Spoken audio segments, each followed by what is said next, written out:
ಅಕ್ರಮವಾಗಿ ಮರಳು ಮಣ್ಣು ದಂಧೆ ನಡೆಸ್ತಾ ಇರುವ ಅನೇಕ ಕಡೆಗಳಲ್ಲಿ ರಿಪಬ್ಲಿಕ್ ಕನ್ನಡ ಬೆಳಕನ್ನ ಚೆಲ್ತಾ ಇದೆ. ಅಧಿಕಾರಿಗಳು ಮೈಮೆರೆತ ಅಧಿಕಾರಿಗಳನ್ನ ಎಚ್ಚರಿಸುವ ಕೆಲಸವನ್ನ ರಿಪಬ್ಲಿಕ್ ಕನ್ನಡ ಮಾಡ್ತಾ ಇದೆ.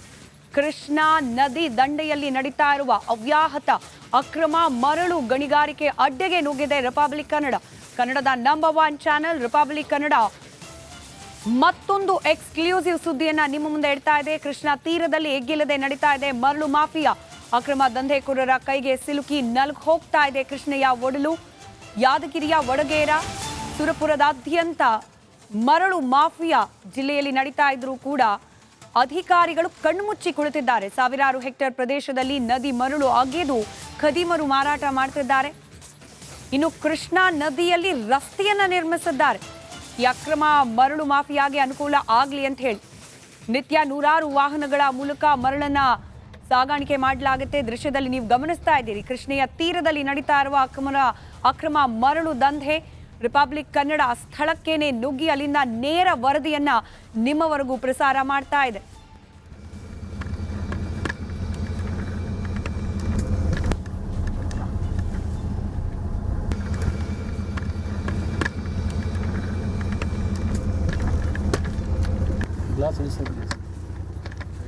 ದೃಶ್ಯದಲ್ಲಿ ಗಮನಿಸ್ತಾ ಇದ್ರಿ ಯಾವ ರೀತಿ ಹಾಡ ಹಗಲೆ ಯಾರ ಭಯವೂ ಇಲ್ಲದೆ ಅಕ್ರಮವಾಗಿ ನದಿಯ ಒಡಲಿಗೆನೆ ಕ್ರೇನ್ ಜೆಸಿಬಿಗಳನ್ನ ನುಗ್ಗಿಸಿ ಅಲ್ಲಿಂದ ಮರಳನ್ನ ತೆಗೆಯುವ ದಂಧೆಯನ್ನ ನಡೆಸಲಾಗ್ತಾ ಇದೆ ಅಂತ ಹೇಳಿ ಸಾವಿರಾರು ಹೆಕ್ಟೇರ್ ಪ್ರದೇಶದಲ್ಲಿ ನದಿ ಮರಳನ್ನ ಅಗಿತಾ ಇದ್ದಾರೆ ಖದೀಮರು.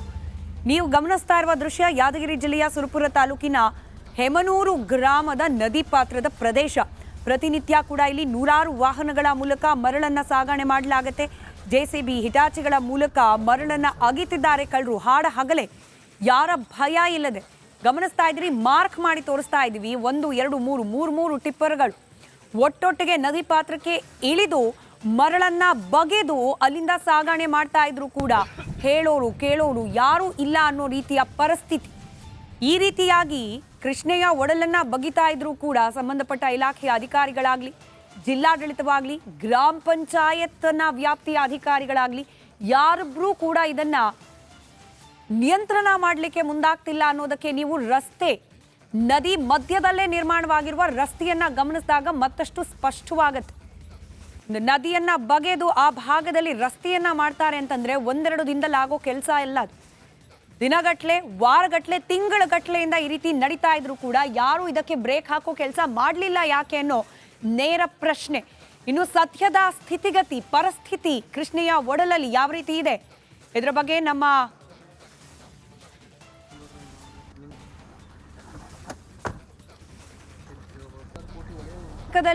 ಮಾಜಿ ಶಾಸಕರಾದ ರಾಜುಗೌಡ. ನಮಸ್ಕಾರ ಸರ್.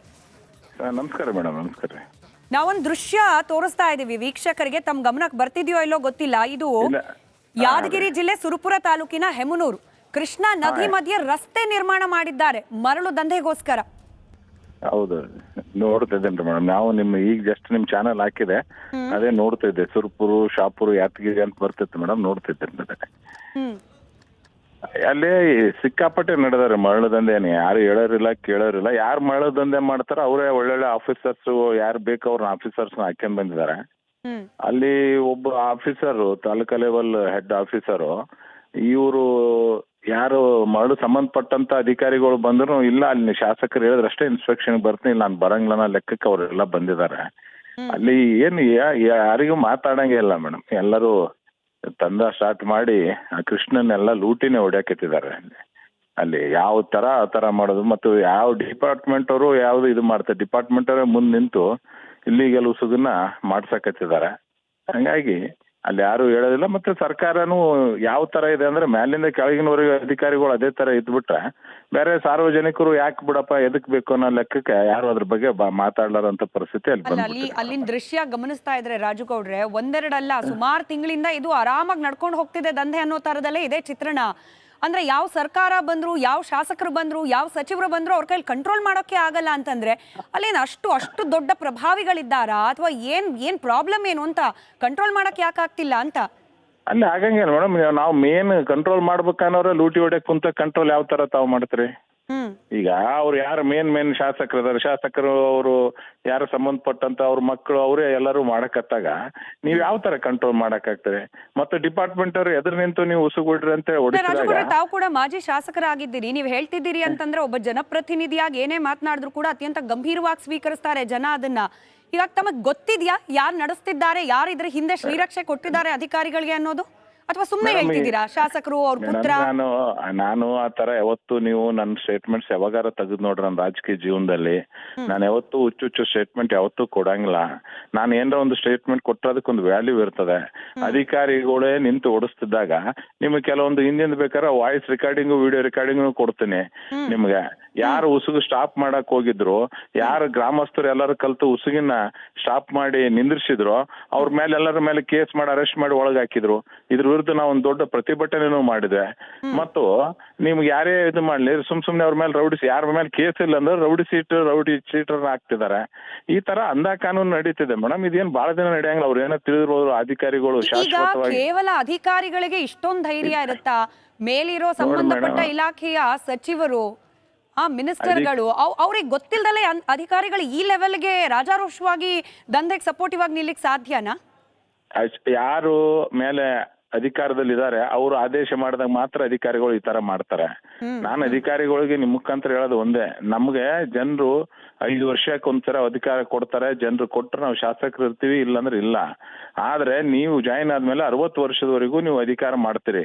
ಅಂತ ಸಂದರ್ಭದಲ್ಲಿ ಬರೀ ಒಂದು ಟ್ರಾನ್ಸ್ಫರ್ ಆಸೆಗೆ ಒಂದು ಆಸೆಗೆ ಈ ತರ ಲೂಟಿ ಹೊಡೆಯೋದು ಕೆಲಸ ಮಾಡಬಾರ್ದು. ಅವರು ಒಂದು ತಮ್ಮದೇ ಆದ ಸ್ವಾಭಿಮಾನದಿಂದ ಕೆಲಸ ಮಾಡೋಕ್ಕಿಲ್ಲ. ಆ ತರ ಸುರಪುರದಲ್ಲಿ ಆ ತರ ಆಗ್ತಿಲ್ಲ ಮೇಡಮ್. ಅವ್ರು ಯಾರು ಅಧಿಕಾರ ಟ್ರಾನ್ಸ್ಫರ್ ಮಾಡ್ಕೊಂಡ್ ಬರೋಕ್ಕಿಂತ ಮುಂಚೆ ಒಂದು ಬಾಂಡ್ ಆಗ್ತದೆ. ಅವ್ರು ಯಾವ ತರ ಹೇಳ್ತಾರ ಆ ತರ ಕೇಳ್ಬೇಕಂತೇಳಿ ಕೇಳಿ ಈ ತರ ಲೂಟಿ ಹೊಡ್ಯಾಕತ್ತಾರ ಮೇಡಮ್. ಅವರು ಅಂದ್ರೆ ಯಾರು ರಾಜಗೌಡ್ರೆ? ಅವರು ಅಂದ್ರೆ ಯಾರು? ಅಲ್ಲ, ನಾನು ಒಪ್ಪನ ಹೇಳಿದ್ನಲ್ರಿ ಮೇಡಮ್, ಅಲ್ಲಿ ಶಾಸಕರ ಮಕ್ಕಳೇ ಅಧಿಕಾರಿಗಳನ್ನ ಟ್ರಾನ್ಸ್ಫರ್ ಮಾಡ್ಸ್ಕೊಂಡ್ ಬರೋದು. ಅವರೇ ಸ್ಥಳೀಯ ಶಾಸಕರು ಯಾರ ಹೆಸರು ಮೇಲೆ ಟ್ರಾನ್ಸ್ಫರ್ ಆಗ್ತಾವೆ ಅವರೇ ಲೆಟರ್ ಕೊಟ್ಟು ಎಲ್ಲರನ್ನ ಟ್ರಾನ್ಸ್ಫರ್ ಮಾಡ್ಸ್ಕೊಂಡ್ ಬರ್ತಾರೆ. ಅವರೇ ಇದ್ರ ನಿಂತು ಯಾರು ಆಫೀಸರ್ ಬಂದಾರ ಮೇಲಿಂದ ಕೆಳಗಿನವರೆಗೆ ಆಫೀಸರ್ಸ್ ಯಾರು ಬಂದಿದ್ದಾರೆ ಅವರೆಲ್ಲರೂ ಅದ್ ನಿಂತು ಉಸುಗನ್ನ ರಾಜಾರೋಷವಾಗಿ ಓಡಿಸ್ತಿದ್ದಾರೆ.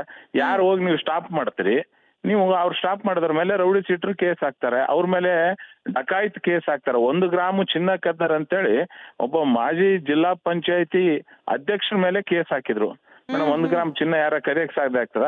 ಅದು ಅವರೆಲ್ಲ ಬಾಜ್ಯಾಪ್ತ ರೆಕಾರ್ಡಿಂಗ್ ಮಾಡ್ಕೊಂಡು ವಿಡಿಯೋಗಳು ಸಮೇತ ಆ ಉಸುಗಿನ ಲಾರಿನ ಸ್ಟಾಪ್ ಮಾಡಿದ್ರು. ಅವ್ರ ಮೇಲೆ ಡಕಾಯಿತ್ ಕೇಸ್ ಹಾಕಿದ್ರು. ಈಗ ನೀವು ಅಲ್ಲಿ ಹೋಗಿ ಈಗ ಏನು ವಿಡಿಯೋ ಮಾಡ್ಕೊಂಡಿರಲ್ಲ ಮೇಡಮ್, ಒಬ್ಬ ಯಾರ ಗ್ರಾಮಸ್ಥರ ಹತ್ರ ಅಷ್ಟು ಸುರ್ಪುರ್ ಪ್ರಜೆಗಳ ಹತ್ರ ಒಬ್ರ ಹತ್ರ ಒಂದು ವಿಡಿಯೋ ಬೈಟ್ ತಗೊಳ್ರಿ, ಯಾರು ಕೊಡಂಗಿಲ್ಲ ಮೇಡಮ್. ಯಾಕಂದ್ರೆ ಕೊಟ್ರೆ ನೆಕ್ಸ್ಟ್ ದಿನ ಅವ್ರ ಮೇಲೆ ರೌಡಿ ಸೀಟ್ ಕೇಸು ಬೇರೆ ಡಕಾಯಿತ್ ಕೇಸ್ ಹಾಕ್ತಾರಂತ್ರಿ. ಯಾರು ಕೊಡಲ್ಲ. ಪರಿಹಾರ ಏನು ಅಂತ ಹಿಂಗೆ ಭಯದಲ್ಲೇ ಬದುಕೊಂಡು ಮಾಡ್ಕೊಂಡು ಹೋಗ್ಲಿ, ಕೃಷ್ಣೆ ಹಾಳಾದ್ರೆ ಹಾಳಾಗ್ಲಿ ಅಂತ ಬಿಟ್ಬಿಡೋದಾ ಹೇಗೆ ಅಂತ? ಹಾಗಾದ್ರೆ ಮೈಸಾಸೂರ್ ಆದಂಗ ಆಗ್ಯಾರ ಮೇಡಮ್. ಅವ್ರು ಹೆಂಗಂತಂದ್ರೆ ಎಲ್ಲಿ ಮುಟ್ಟ ತಮ್ಮ ಕೈ ಮೇಲೆ ತಾವೇ ಕೈ ಇಟ್ಕೊಂಡು ಹೋಗ್ತಾರೆ. ಇದೇನು ಬಹಳ ದಿನ ನಡೆಯಂಗಿಲ್ಲ. ಈಗ ಏನ್ ನಡೆದದ ಜನರು ಒಂದಿನ ರೊಚ್ಚಿಗೆ ಹೇಳ್ತಾರೆ. ಎದ್ದಾಗ ಅವರು ಅಧಿಕಾರಿಗಳು ಅದಕ್ಕೆ ತಕ್ಕ ಬೆಲೆ ತಟ್ಟಬೇಕಾಗ್ತದೆ. ಅಲ್ಲಿರುವಂತ ಜನಪ್ರತಿನಿಧಿಗಳು ತಕ್ಕ ಬೆಲೆ ಕಟ್ಟಬೇಕಾಗ್ತದೆ. ರೈಟ್. ನೋಡೋಣ ರಾಜಗೌಡ, ರಿಪಬ್ಲಿಕ್ ಕನ್ನಡ ಪ್ರಾಮಾಣಿಕವಾಗಿ ಆ ನದಿ ಪಾತ್ರದ ವ್ಯವಸ್ಥೆಯನ್ನ ಸರಿಪಡಿಸಲಿಕ್ಕೆ ಹಾಗೆ ಗಮನಕ್ಕೆ ತರೋ ಪ್ರಯತ್ನ ಮಾಡ್ತಾ ಇದೆ. ಸಂಬಂಧಪಟ್ಟ ಶಾಸಕರ ಮೇಲೆ ಗಂಭೀರವಾದ ಆರೋಪ ಮಾಡಿದ್ದಾರೆ ರಾಜಗೌಡರು, ಮಾಜಿ ಶಾಸಕರೇ ಉತ್ತರ ಕೊಡಬೇಕಾಗತ್ತೆ. ಈಗ ಅವ್ರ ಮೇಲೇನೆ, ಅವ್ರ ಕುಟುಂಬಸ್ಥರ ಮೇಲೇನೆ ಆರೋಪ ಬಂದಿದೆ. ಅವರ ಕೃಪಾ ಕಟಾಕ್ಷದಿಂದನೇ ಅಧಿಕಾರಿಗಳು ಈ ದಂಧೆಯನ್ನ ಕಂಟ್ರೋಲ್ ಮಾಡ್ಲಿಕ್ಕೆ ಮುಂದಾಗ್ತಿಲ್ಲ ಅಂತ ಹೇಳಿ. ಹಾಗಾಗಿ ಸುರಪುರದ ಶಾಸಕರು ರಿಪಬ್ಲಿಕ್ ಕನ್ನಡದ ಈ ವರದಿಯನ್ನ ಗಮನಿಸ್ತಿದ್ರೆ, ಅಥವಾ ಅವರ ಆಪ್ತರೋ ಹಿತೈಷಿಗಳು ಯಾರೇ ಇದನ್ನ ಗಮನಿಸ್ತಾ ಇದ್ರು ಕೂಡ ಸುರಪುರದ ಶಾಸಕರು ನೇರವಾಗಿ ಹೊಣೆ ಆಗ್ತಾರೆ. ಅವ್ರು ಉತ್ತರ ಕೊಡಬೇಕು ಇದಕ್ಕೆ. ಅದನ್ನ ಸ್ಟಾಪ್ ಮಾಡಿಸಿ, ಇಲ್ಲ ಅಂತಂದ್ರೆ ಅದಕ್ಕೂ ತಮಗೂ ಸಂಬಂಧ ಇಲ್ಲ ಅನ್ನೋದನ್ನ ಪ್ರೂವ್ ಮಾಡ್ಬೇಕು.